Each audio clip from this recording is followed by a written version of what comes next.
Hey, bienvenue sur Teach, votre mission d'enseignement et de maturité spirituelle. Ça fait du bien de se retrouver, n'est-ce pas? Depuis la semaine passée et cette semaine, déjà, nous sommes en train de parler des songes. On a déjà commencé à aborder le nœud du problème. Comment interpréter un songe? C'est sûr que vous n'attendez pas que je puisse vous donner une ordonnance, comme chez les médecins quand même. Comment interpréter le songe? Levez-vous le matin, bougez à droite. Non, il s'agit ici des principes qui vous permettent de percevoir très bien la volonté de Dieu quand un songe arrive. C'est un ensemble de processus dans lesquels vous allez couler votre songe et le faire passer par ces étapes pour pouvoir en sortir la matière, le produit fini et se dire « Oh, j'ai compris ce que Dieu veut ». La dernière fois, on a appris déjà 5 principes. Aujourd'hui, le Seigneur est sur le point de nous apprendre plein de nouvelles choses sur la meilleure façon de pouvoir interpréter le songe qu'il nous donne. Alors, let's teach. Grandissons ensemble. Commençons par lire Genèse chapitre 41, verset 8. Genèse 41, 8. Le matin, Pharaon eut l'esprit agité, et il fit appeler tous les magiciens et tous les sages d'Égypte, et leur raconta ses songes, mais personne ne put les expliquer à Pharaon. Pharaon a un songe, il raconte aux personnes qui étaient comme des conseillers spirituels, des personnes qui devaient être à côté de lui pour pouvoir lui donner des réponses quand il en va des mystères et des choses qui agitent son esprit ou des attaques qui atteignent le royaume au niveau spirituel. Mais il s'est réveillé, il leur a parlé de songes, mais la Bible dit personne n'a pu les expliquer. Quand les songes viennent de Dieu, ils s'expliquent par le moyen de Dieu, par les capacités divines. Lisons Genèse, chapitre 41 toujours, mais cette fois-ci, on va lire le verset 25 à 28. Voici ce qui est écrit. Joseph dit à Pharaon, « C'est qu'à songer Pharaon est une seule chose. Dieu a fait connaître à Pharaon ce qu'il va faire. Les 7 vaches belles sont 7 cette année et les 7 épis beaux sont 7 années. C'est un seul songe. Les 7 vaches décharnées et laides qui montent derrière les premières sont 7 années. Et les 7 épis vides brûlés par le vent d'Orient seront 7 années des famines. Ainsi, comme je viens de le dire à Pharaon, Dieu a fait connaître à Pharaon ce qu'il va faire. Dieu a fait connaître à Pharaon ce qu'il va faire. Le songe de Pharaon est un des songes dont vous entendrez beaucoup parler quand on explique le domaine de songe du prophétique. Parce que c'est beau à voir. C'est un non-juif, quelqu'un qui ne connaît pas les dieux d'Israël, qui reçoit un songe et qui montre l'universalité de cette communication que Dieu utilise justement pour tout être humain.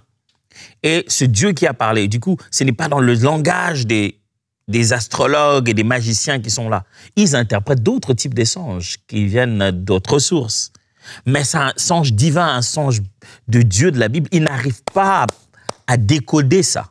Il fallait donc quelqu'un qui est de son camp à lui, qui est de ce Dieu-là, qui connaît ce Dieu-là, qui est animé de l'esprit qui a conçu le songe. Et quand Joseph vient, il dit roi, moi je ne sais pas interpréter des songes, mais la vérité c'est qu'il y a un Dieu dans le ciel qui peut me rendre capable, qui va interpréter ce songe. Joseph, dans son langage, veut montrer que ce n'est pas moi qui fais ça. C'est la grâce de Dieu. Et c'est ce Dieu qui t'a donné ce songe, qui va aussi en donner l'interprétation. Le voilà en train d'interpréter le songe. Il explique les 7 ans, les 7 vaches et les 7 épis qui sont de bonne santé. Ça, ce sont 7 ans d'abondance. Et ce qui est en mauvaise santé, ça, ce sont 7 ans de disette. Et il répète que c'est Dieu qui a décidé de montrer cela à Pharaon. Je vais faire certainement une petite révision d'une chose qu'on a déjà dit dès le début en enseignant sur le songe. Mais j'aimerais la répéter ici parce qu'elle est très pertinente à cet endroit. Comment interpréter le songe? Donc, pour aujourd'hui, le songe biblique est d'origine externe à l'homme. Je l'ai déjà dit quand j'expliquais la nature du songe biblique. Le songe biblique est externe à la nature de l'homme. Ça signifie que quand Dieu parle, ce n'est pas toi qui te parles à toi-même. C'est important de signifier cela parce qu'en réalité, quand on regarde un songe interprété par les psychologues, quel que soit le courant, la psychanalyse ou quoi que ce soit, la neuroscience ou quoi, quand les psychologues interprètent un songe et le considèrent, surtout ceux de la psychanalyse, considèrent que le songe est en fait une reprise de soi-même. C'est la psychanalyse de l'école de Freud, sous-entendre que l'être humain a une partie de lui-même qu'on appelle de l'inconscience, ou plutôt du subconscient.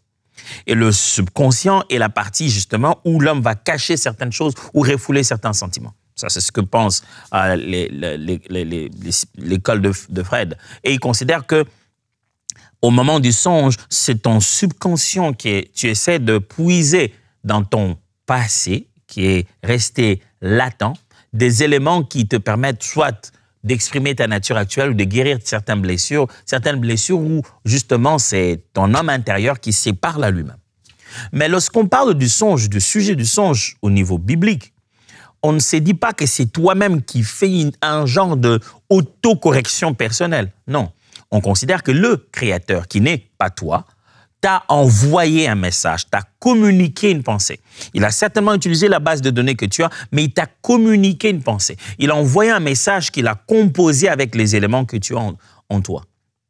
Ce n'est pas toi-même qui compose des éléments sans t'en rendre compte. Non, Dieu compose des éléments de cette énigme qu'il met en toi, qu'il te donne comme une vision, comme une révélation. Il n'était donc pas de la volonté des pharaons de penser à 7 ans ou à 14 ans. Ce n'était pas quelque chose que Pharaon méditait. Et quand Pharaon a vu ça, il est agité. Il s'est dit, ça signifie quoi? Ça ne donne aucun lien avec son actualité. Le Pharaon est dérangé. La Bible dit quand il se réveille, on l'a lu ensemble. Quand il est réveillé, il est agité. Il va en parler à ses... Ça doit quand même être important, cette histoire. Mais de quoi il s'agit réellement? Ce n'est pas le Pharaon. Ce n'est pas lui-même qui a eu envie de le faire. C'est le venu d'ailleurs, c'est extérieur.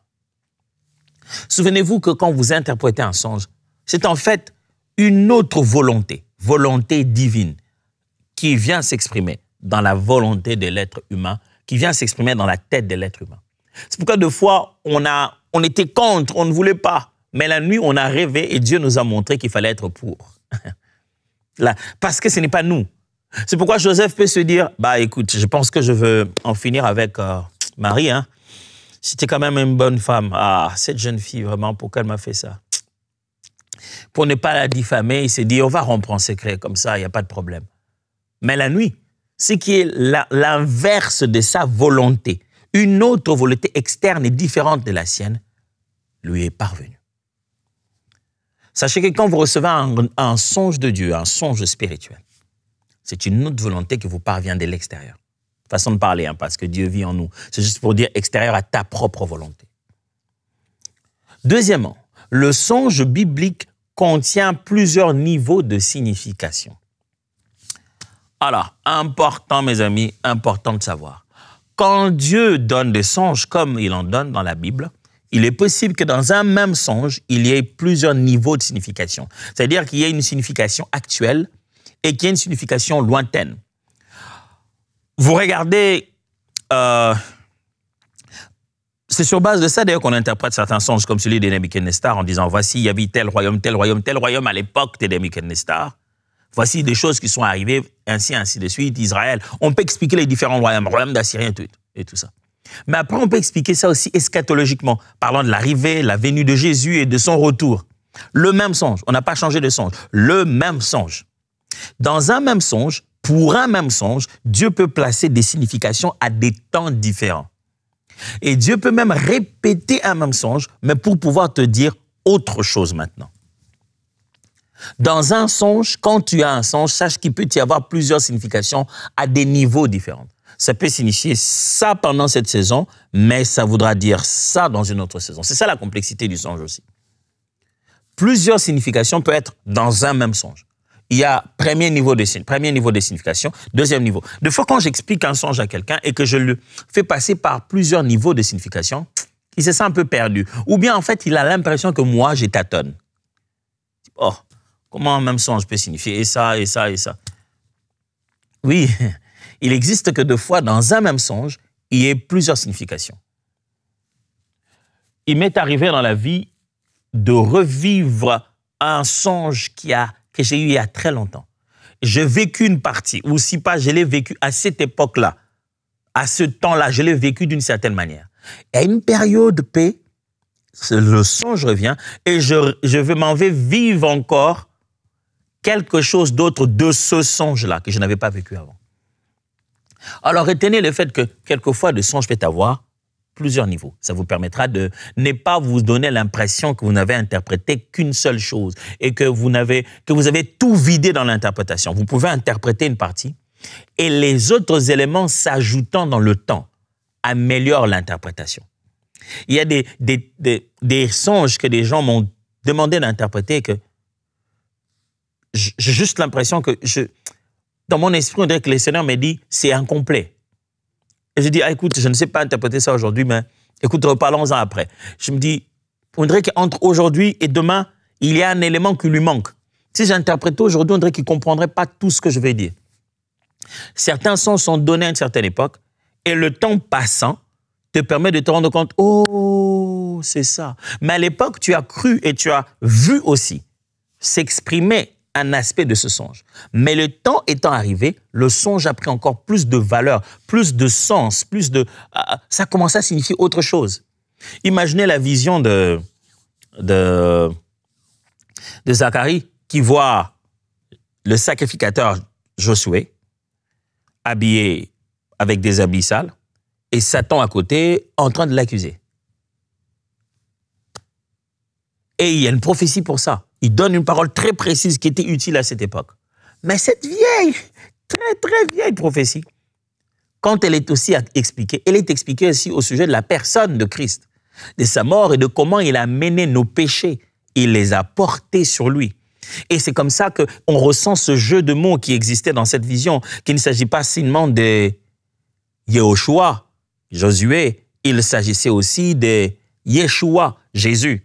Et qu'il ne s'agissait pas seulement du sacrificateur, ça voulait parler de la dimension sacerdotale de l'œuvre de Jésus, qui s'est présenté devant le Père comme un sacrificateur qui est en même temps le sacrifice.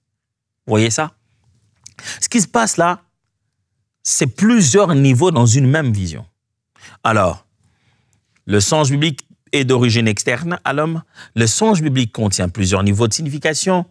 Le songe d'éveil suggère souvent une action rapide. Vous voulez interpréter des songes? Sachez qu'il existe une catégorie de songes dont je n'ai pas parlé, qui s'appelle des songes d'éveil. Je vous ai parlé des six phases de sommeil, n'est-ce pas? Voilà, OK. 6 étapes dans le sommeil. Quand vous arrivez, il y a ce qu'on appelle, enfin, éveil bref. Des réveils momentanés qui durent quelques minutes. Vous vous réveillez un peu, vous vous rendormez après. C'est l'un des meilleurs moments pour essayer de se rafraîchir la mémoire sur ce qu'on a rêvé ou quoi. Et très souvent, c'est généralement, parce que l'étape, le sommeil paradoxal, justement, est au bout, juste avant le moment d'éveil. Quand on a fini de rêver, généralement, on s'éveille. Mais chaque fois, ce n'est pas l'éveil du matin.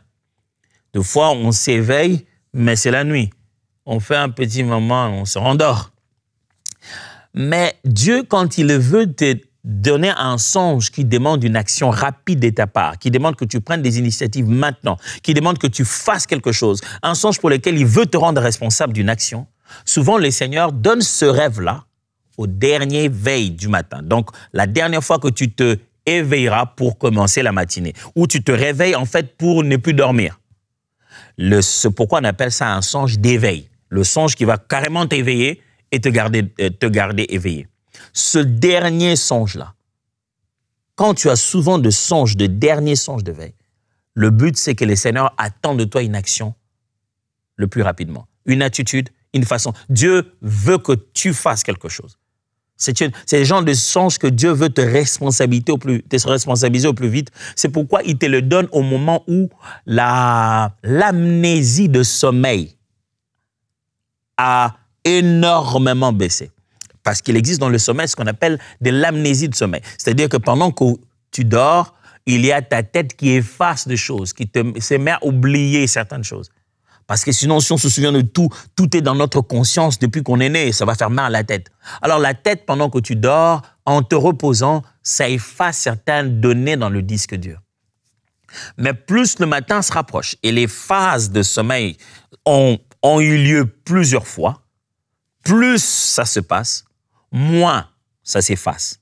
Maintenant, c'est-à-dire au début de ton sommeil, il y a beaucoup d'effacements et plus tu te rapproches du matin, moins il y a d'effacements. Du coup, les derniers songes que tu as avant que ta matinée ne commence, que tu sois éveillé. Je parle de matinée pour parler du fait que tu sois éveillé pour rester debout dans le reste du temps, parce que Dieu peut t'éveiller aussi dans la nuit et te donner carrément un éveil de la nuit. Du coup, tu n'arrives plus à dormir. Mais quand Dieu sait qu'il veut une action pour toi, que tu puisses faire quelque chose, il veut te mettre dans l'urgence, il sera sûr que ce songe-là te garde après en veille. Dès que tu as ce songe-là, tu ne dors plus. Pourquoi? Ça permet à ta mémoire de enregistrer ce type de songe-là. Et ces genres de songes sont souvent ceux pour lesquels Dieu te demande de faire quelque chose vite. Quatrième chose, j'espère que ça aide. Oh, je l'espère que ça aide. N'hésitez pas de nous renvoyer vos réactions sur la richesse ou l'importance ou l'utilité de ces enseignements dans vos vies. Que ce soit un mail ou quoi que ce soit un commentaire sur nos plateformes YouTube ou ailleurs. N'hésitez pas de partager votre expérience et de partager combien ces choses vous changent. Et surtout, laissez-nous savoir d'où vous venez et qu'est-ce qui s'est passé avant, comment vous pensiez et comment le Seigneur aujourd'hui est en train de travailler dans vos vies. Je pense que c'est d'un très grand encouragement, un très, très grand encouragement pour moi, ce qu'est l'équipe avec laquelle nous travaillons, mais aussi en tant qu'enseignant, ça nous permet de savoir comment on évolue et vers où on est en train de partir. Songe biblique est d'origine externe. Songe biblique contient plusieurs niveaux de signification. Songe biblique, songe d'éveil suggère souvent une action rapide. 4. Le songe récurrent est dû à 3 raisons. Il y a une catégorie de songes qu'on appelle des songes récurrents. Ça signifie simplement que c'est un genre de songe qui revient tout le temps, dans un laps de temps. C'est-à-dire, dans une année, tu as eu ce même songe-là 3 fois, 4 fois, 5 fois. Tu es capable de dire, j'ai eu encore ce songe-là. Peut-être qu'à peine un petit détail peut changer, mais tu sais que ce songe, je l'ai déjà eu. 2 fois même dans la même semaine, tu l'as 2 fois. 2 fois même dans la même nuit. Tu as eu ce songe, tu tentes de dormir un peu, tu l'as. Encore. C'est ce qu'on appelle un songe récurrent. Et le songe récurrent vient souvent pour 3 raisons. Premièrement, parce que Dieu veut une décision. Dieu a décidé qu'il en sera comme ça. C'est-à-dire, c'est la décision de Dieu. C'est arrêté. C'est une chose qui ne va pas changer. Dieu t'informe. Une chose pour laquelle tu n'es pas obligé de prier pour que ça change. Il te dit ce qui va se passer. Il t'exprime sa volonté, son dessein. La récurrence de foi peut venir pour montrer le dessein de Dieu. Un peu comme Joseph l'a bien expliqué dans les textes qu'on a lus au début. Joseph montre au pharaon, dit, si la chose est arrivée 2 fois, c'est que le Seigneur a décidé de le faire. La récurrence de foi est signe que Dieu a décidé. Ça dépend de ce que Dieu te montre. Si surtout Dieu te montre l'avenir, il te montre que cet avenir-là est figé. Il a placé ça dans son dessein. C'est ce qui va se passer. La deuxième raison de la récurrence de songe, c'est aussi la mauvaise interprétation.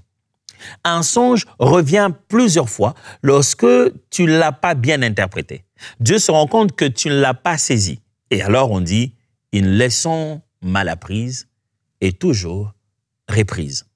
Ça signifie que puisque tu ne l'as pas saisi, Dieu te donne une autre opportunité de saisir. Tu n'as pas compris, le message n'a pas été saisi. Imaginez que tu sois en train de parler à quelqu'un. Tu essaies de lui expliquer une chose. Et tu te rends compte qu'il n'a pas compris. Tu dis, écoute, est-ce que tu peux prendre le poisson qui est dedans et le remettre au frigo, s'il te plaît? Il dit, ah, ok, bien sûr. Il prend le poisson, il prend le couteau. Tu dis, hey, qu'est-ce que tu fais? Il dit, mais tu as dit que je puisse couper. Non, je n'ai pas dit de couper, j'ai dit remets dans le frigo. Ah, ok. Il a pris, il est allé le mettre dans l'eau. Pas l'eau, le frigo. Vous voyez? Vous êtes obligé de revenir sur le même message en insistant sur certains détails parce que vous vous rendez compte que lorsque la personne traduit ça en action, eh bien, elle n'a pas compris. Et la récurrence des songes, c'est aussi parce que Dieu se rend compte qu'il y a une mauvaise interprétation du songe qu'il vous a donné. La troisième raison, la récurrence de songe. La troisième raison pour laquelle un même songe te revient plusieurs fois, c'est aussi parce qu'il y a un manque d'action adéquate. Le manque d'action adéquate fait revenir le songe. Dieu se rend compte, non seulement que tu n'as pas compris, mais tu n'as pas agi là où il fallait agir. Tu n'as pas fait ce que tu devais faire. Dieu ramène le songe. Tu te dis, Seigneur, qu'est-ce que j'ai manqué de faire? Tu n'as pas posé l'action adéquate. Tu n'as pas pris l'initiative attendue de Dieu. Tu n'as pas changé ce que Dieu voulait que tu changes. Ce message n'a pas atteint son but. C'est pourquoi Dieu revient sur ça. N'est-ce pas une grande clé sur la façon de comprendre les songes et de les interpréter? La dernière clé pour aujourd'hui, c'est que le songe d'incubation ne peut pas s'interpréter parfaitement. Le songe d'incubation ne peut pas s'interpréter parfaitement. C'est quoi un songe d'incubation? C'est ce genre de songe où, en fait, Dieu révèle à 100%, Dieu révèle ton état de cœur. Ce qu'on appelle un songe d'incubation. C'est un songe que tu reçois où Dieu met comme un miroir devant toi. Il te dit, regarde qui tu es. Ou regarde dans quoi tu es. Regarde quelle est la nature. Ces types de songes, tu ne pourras pas interpréter tout parfaitement. Pourquoi? Parce que ce sont des genres de songes que des fois Dieu a besoin de répéter pour pouvoir étendre son langage. Il te révèle ta nature. Les songes d'incubation ne sont pas seulement une révélation de la nature, mais ce sont aussi des pièces de puzzle. Les songes d'incubation, je vais répéter. L'incubation est dans deux sens. Dans le sens où Dieu montre l'intérieur de ton cœur. Mais l'incubation qui est la plus difficile, c'est dans le sens où Dieu te donne une pièce du grand puzzle. Il te donne qu'une partie, la partie A du songe. À ce songe-là seul, c'est de ça que je parle, à ce songe-là seul, il est très difficile d'obtenir interprétation. Je donne un exemple que j'ai déjà donné ici depuis le début en lisant le livre de la Genèse. Le pharaon rêve 7 vaches grasses, 7 vaches maigres. Les premières grasses sont mangées par les maigres. C'est tout. Le matin, il se réveille, c'est fini. Difficile à savoir. Ça signifie quoi? Il y a des genres de songes qui appellent d'autres songes. À ce songe-là seul, il est difficile d'obtenir parfaitement une interprétation. Il faudrait que la chose soit répétée.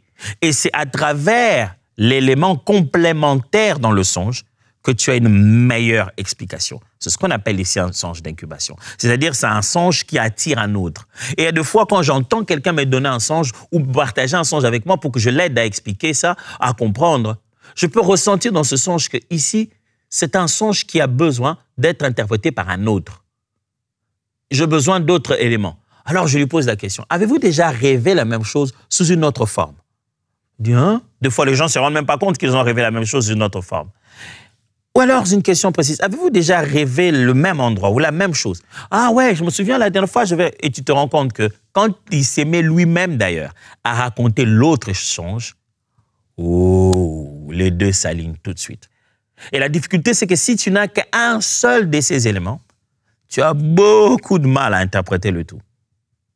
Il y a certaines des choses qu'on a rêvées il y a 5 ans, 10 ans, qui étaient sur des choses qui arriveront quelque part quand on deviendra vieux dans la vie, qui sera important quelque part loin là-bas. Mais on n'a pas pu tout interpréter avec ce seul songe qu'on a eu quand on était jeune. Et quelque part dans notre parcours, l'Éternel nous donne encore une deuxième partie ou une partie complémentaire du songe. C'est pourquoi ce qu'on appelle des songes, je vais appeler ça peut-être un meilleur terme, un songe partiel, ne permet pas d'être interprété à 100% seul. Frère, voici la bonne nouvelle. Il ne faut pas aller dans les écoles, il faut pas aller devenir professionnel, je ne sais pas de quoi, pour comprendre vos propres songes. Les quelques éléments que je vous donne, les principes que je vous donne, contirent dans la parole de Dieu, dans l'expérience de la foi chrétienne, vous suffisent énormément. Pourquoi? Parce que vous avez l'esprit de l'auteur. Si c'est Dieu qui a parlé et que l'Esprit de Dieu est en vous, c'est lui qui va vous convaincre de la vérité de la chose. Peut-être que vous ne serez pas en train de l'expliquer comme je tente de l'expliquer comme ça, mais vous serez au moins capable de saisir le thème général en disant « Je crois que Dieu veut que je fasse ça ».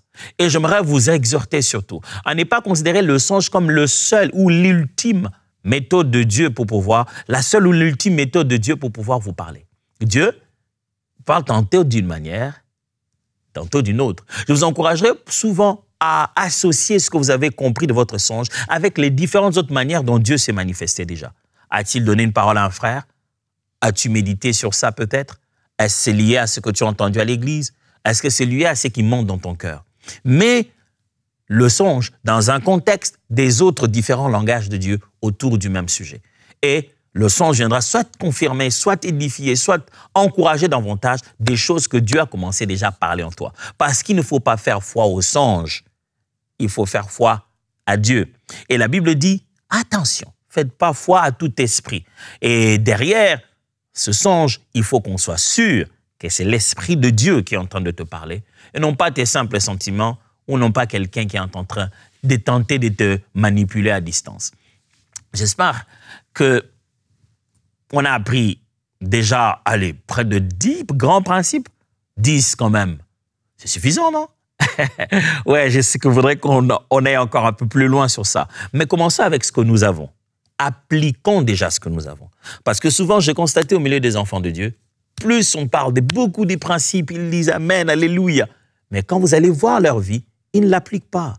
Quand la situation arrive, ils sont tout aussi ignorants qu'ils l'ont été avant de dire Alléluia et Amen. Et ils sont tout aussi dépendants qu'ils l'ont été avant que tu n'enseignes. Ils viennent encore te chercher, toi, pendant que tu leur as donné toutes les clés. Je vous en supplie, mettez ces principes en action. Notre Père, je prie pour mes frères et mes sœurs qui m'entendent maintenant, qui ont entendu jusqu'ici toutes ces choses qu'on est en train d'apprendre. On va encore en apprendre avant de finir cette semaine.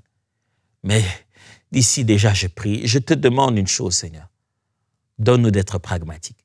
À nos prochains songes, qu'on regarde nos notes, qu'on réécoute un enseignement avant de se remettre à interpréter le songe, pour voir ce qu'on a manqué de comprendre et que l'on fasse confiance au Saint-Esprit. Au nom de Jésus. Amen. Allez, Dieu vous bénisse. Voyons-nous demain.